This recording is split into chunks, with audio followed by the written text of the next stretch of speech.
service, and you can call it the night before Jesus came if you'd like. And so hopefully it's a time where you come and you know we worship our Lord and Savior because we know what tomorrow is that we celebrate. And it's just time for us to prepare ourselves for that moment, and as we gather with family and friends, that we not forget the most important reason why we've gathered. So let's have a word of prayer, and we'll go ahead and begin with a few songs. Father, we come to you this evening. Lord, we praise you for why we're here tonight. Lord, why we celebrate. Lord, what a blessed time it is, and Lord, where we can gather as family and friends and truly celebrate the meaning for what the Christmas season is all about. Father, we ask that you bless the time of singing, Lord, that as we sing, that, Lord, our hearts would truly be in worship of you. And, Lord, we just praise you and thank you in Jesus' name. Amen.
Lord of all creation, Mary.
hours of night, and death's dark shadows put to flight. Rejoice, rejoice, Emmanuel shall come to thee, O Israel. Oh, come thou wisdom from on high, and order all things far and nigh. To us the path of knowledge show, and cause us in her ways to go. Rejoice, rejoice, Emmanuel shall come to thee, O Israel. Oh, come, desire of nations bind, all people in one heart and mind. Bid envy, strife, and quarrel cease. Fill the whole world with heaven's peace. Rejoice, rejoice, Emmanuel shall come to thee, O Israel. Rejoice, rejoice, Emmanuel shall come to thee, O Israel.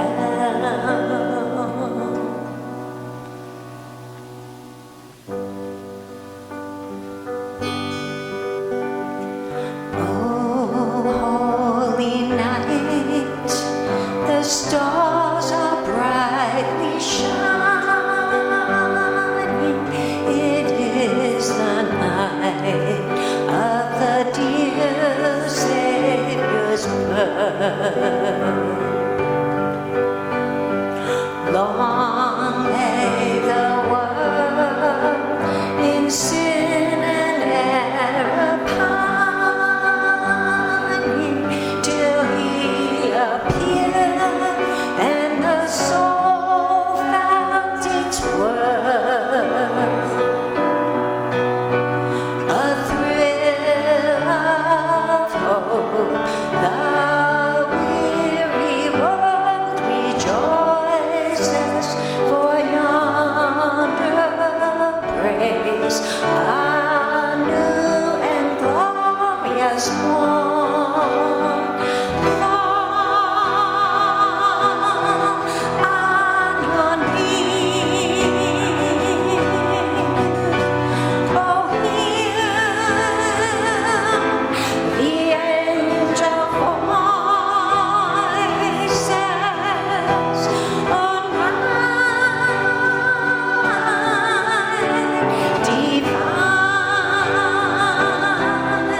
Oh, night when Christ was born. Oh, night, oh, holy night, oh, night divine, led by the light of faith serenely beaming, with glowing hearts by his cradle we stand. So led by light of a star sweetly gleaming, here came the wise men from Orient land. The King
is love, and his gospel is peace.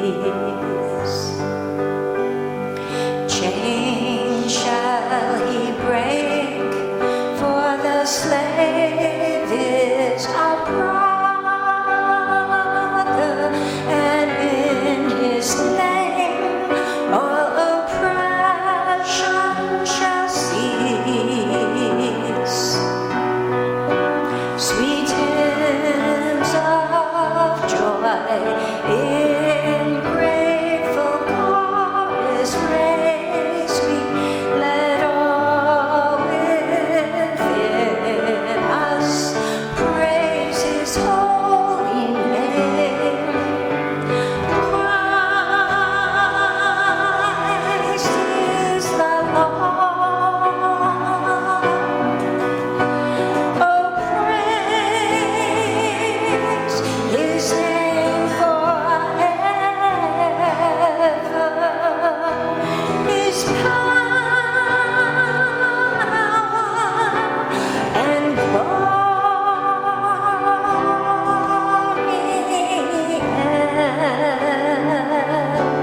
evermore proclaim.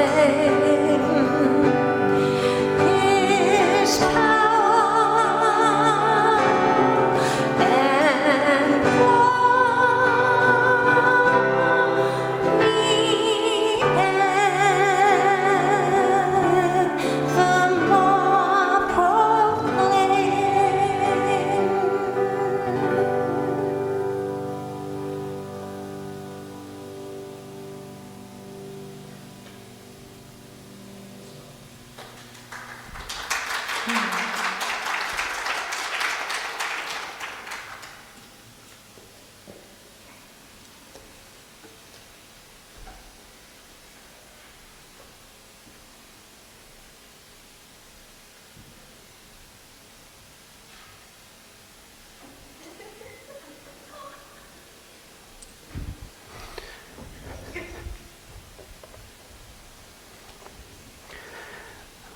Well, I'm excited again that all of you could join us this evening in celebrating Christmas together before that day takes place. And so,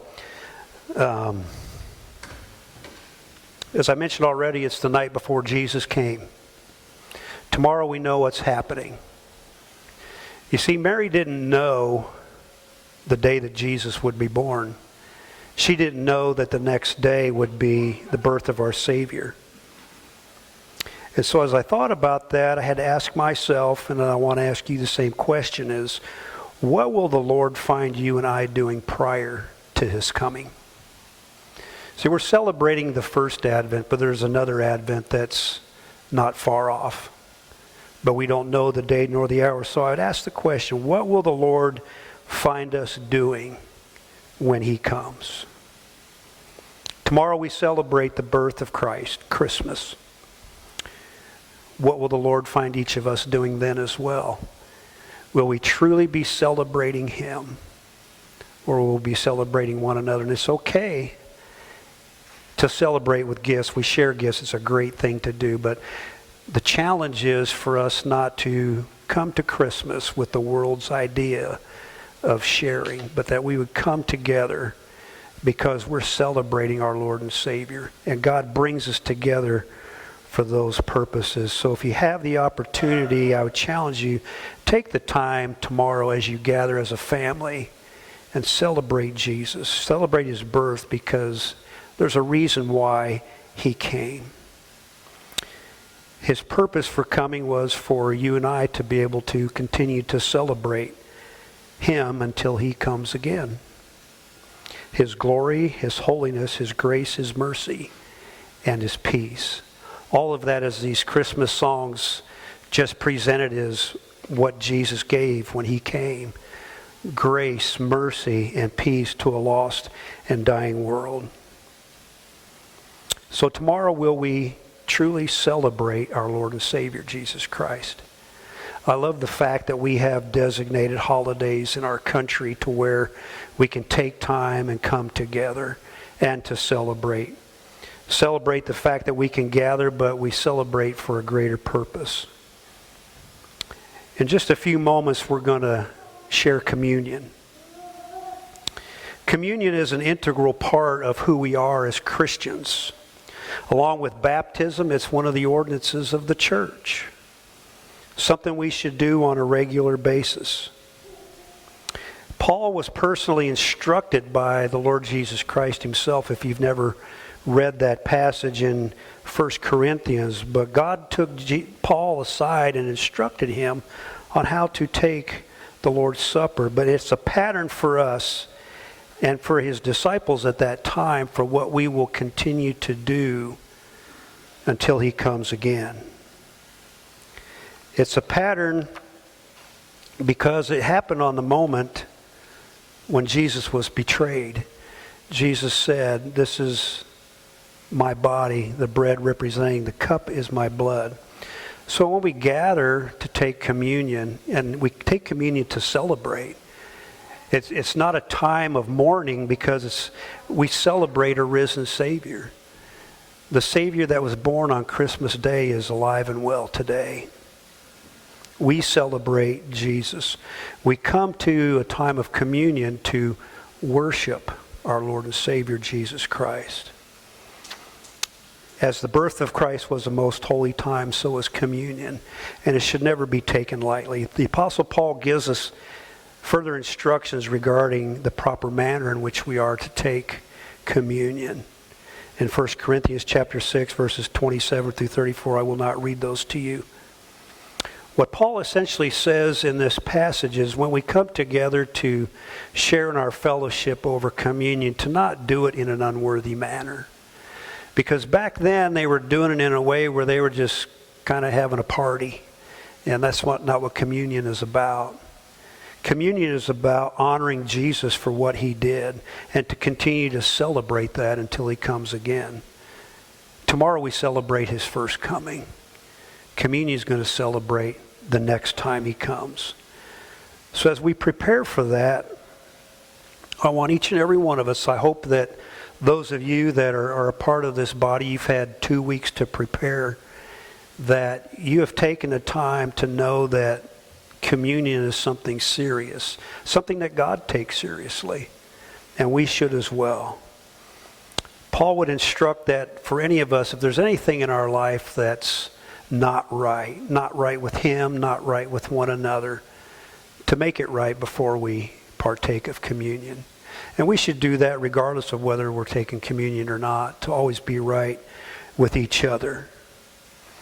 So as we bow for just a few moments, let's just take time for ourselves, and if there's anything in the way of you being right with anyone in your family, anyone in the fellowship here, and being right with God, let's take care of that now before we take communion. Let's just take a few moments in silence.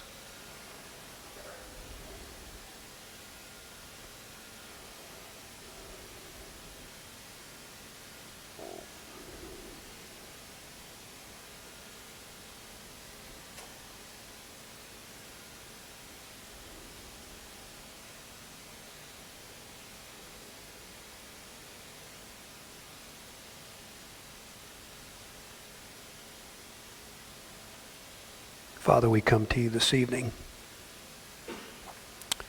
Lord, we've gathered together this evening to celebrate the birth of our Lord and Savior, Jesus Christ.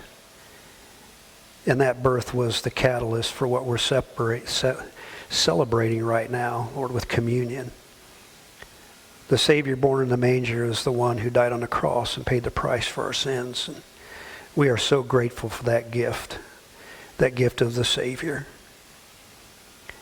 Father, just ask that at this time that you would just, by your Holy Spirit, just move amongst the hearts of your people.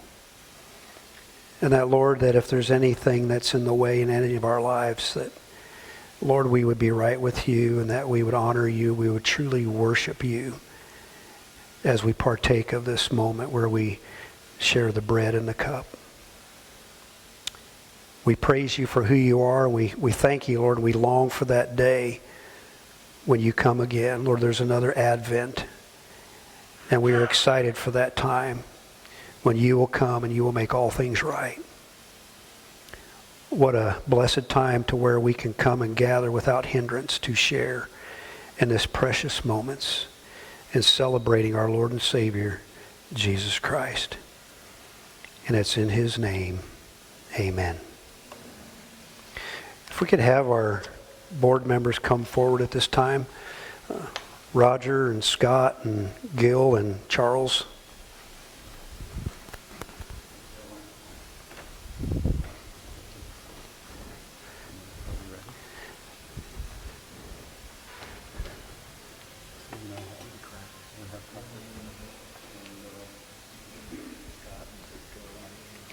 We'll do the... yeah, we can do that first. Yeah.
I'll serve you guys.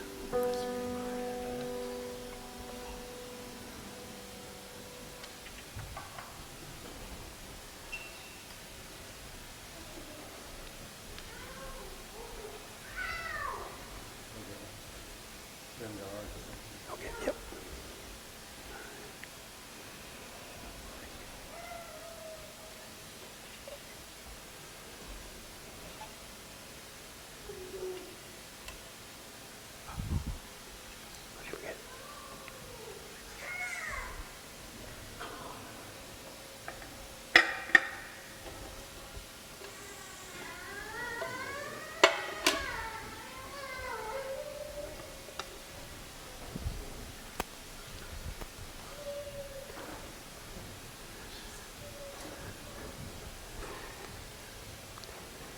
Jesus, on the night he was betrayed, in the upper room with his disciples, took the bread and said, "This is my body broken for you.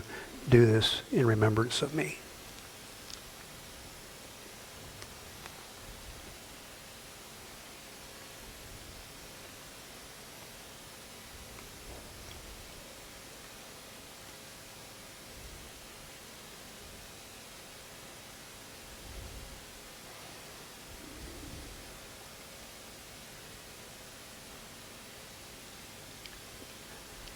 He also, at the same meal that same evening, took the cup, gave it to each one of his disciples, said, "This is the cup of the new covenant, my blood shed for you for the remission of sins. Do this in remembrance of me as well."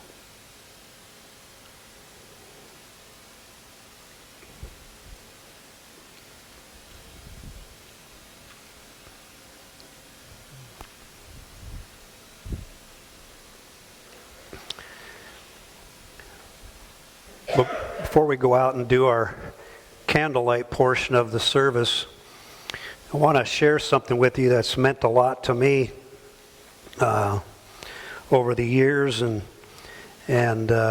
you may have never heard John 3:16 in this format before. But you see, when the Gospel of John talks about John 3:16, for God so loved the world, it goes back to this moment we're celebrating because God gave his Son, beginning at the incarnation all the way through Gethsemane. But this is an acrostic that I've had for some time, and given the title of it, The Greatest Gift. But maybe you've never heard John 3:16 in this way, and maybe it'll mean a little bit more to you as we go through it and as I break down this verse. John 3:16, for God, the greatest giver, so loved, the greatest motive, the world, the greatest need, that he gave, the greatest act, his only begotten Son, the greatest gift, that whosoever, the greatest invitation, believes in him, the greatest opportunity, shall not perish, the greatest deliverance, but have eternal life, the greatest joy. You know, a couple weeks ago we talked about joy, and there's nothing greater than knowing Jesus Christ as your Lord and Savior. There's joy for every moment that we face, joy in every trial, joy in every tribulation we may go through. And I hope that this moment, as you've gathered together as a family for this holiday, that it's a joyous time, that you can truly celebrate, enjoy the company of your families. I look around here and I see the size of some of these families, and it's, I'm sure, a blessing to parents and grandparents to have all the kids and grandkids together. And I truly hope that you all have a wonderful, joyous, and blessed time celebrating Christmas with one another. Enjoy your company, because you never know, this might be the last time. Grandkids get married, they move off. Kids get married and they move off, and they might not be able to come back next year. Celebrate this like it's the last Christmas you have to celebrate together, and enjoy every moment of it. So as we gather, we'll head out the front doors there. Grab yourself a candle. We will circle up, and once the last candle is lit, we will close with one final song.